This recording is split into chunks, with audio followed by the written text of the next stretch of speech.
দোস্ত আমার, আমি অনুরোধ করছি, একটা মাহফিলের মূল মাকসাদ আমার দিলটা জাগায় দেওয়া, একটু হলেও বিবেক জাগিয়ে দাও। এই জন্য বলছি মোবাইল বন্ধ করতে দাও।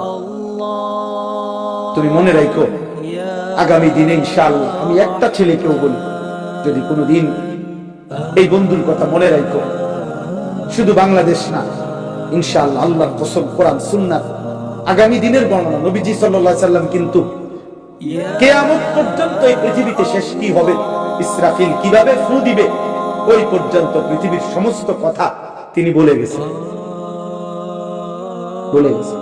আমরা নিজে হাদিস পড়ছি, নবী সাল্লাল্লাহু আলাইহি সাল্লামের একজন সাহাবী আবু যায়েদ আনসারী রাদিয়াল্লাহু তাআলা আনহু বলেন, মুসলিম শরীফের হাদিস, তিনি বলেন একদিন নবীজি সাল্লাল্লাহু আলাইহি সাল্লাম ফজরের নামাজের পরে মসজিদে নববীর মিম্বারে বসে আমরা সাহাবাদের উদ্দেশ্যে বয়ান শুরু করছেন।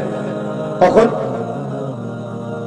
ফজরের নামাজের পরে উনি বলছেন, কসম খোদার ভাইয়া, হাদিস আছে নবীজি ওই দিন মাগরিবের নামাজের আযানের সময় পর্যন্ত শুধু নামছে, নামাজ পড়ছে জোহর আসর, আর ফজরের পর থেকে মাগরিবের ওয়াক্তের টাইম পর্যন্ত আল্লাহ রাসূল শুধু বলেই গেছেন।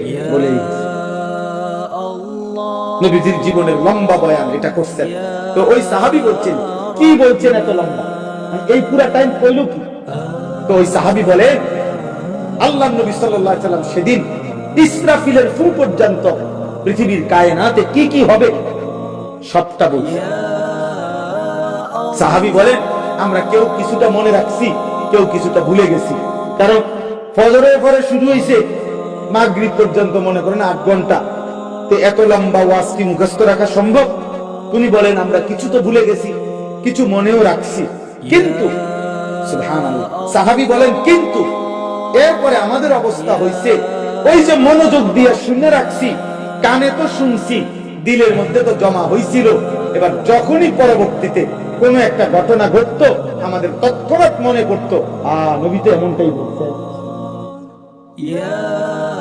বুঝলেন? তখন এরা মনে হয়েছে ভুলিয়ে গেছি, কিন্তু ঘটনার প্রেক্ষাপট আসলে মনে হইতো যে হ্যাঁ, আল্লাহ রাসূল তো এভাবে বলছে। তাইলে আমার বলার উদ্দেশ্য হলো, নবী সাল্লাল্লাহু আলাইহি সাল্লামের এই বর্ণনা কিয়ামত পর্যন্ত যা হবে, এই বর্ণনার আলোকে আগামীর বর্ণনা এটাই যে ইসলামের বিজয় হবে। বিশ্বাস করুন, আগামীর বর্ণনা এটাই।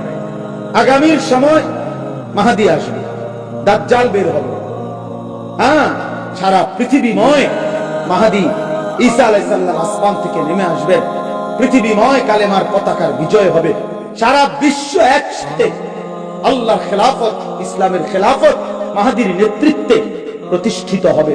আল্লাহর কসম, নবী বলছে, যদি তোমাদের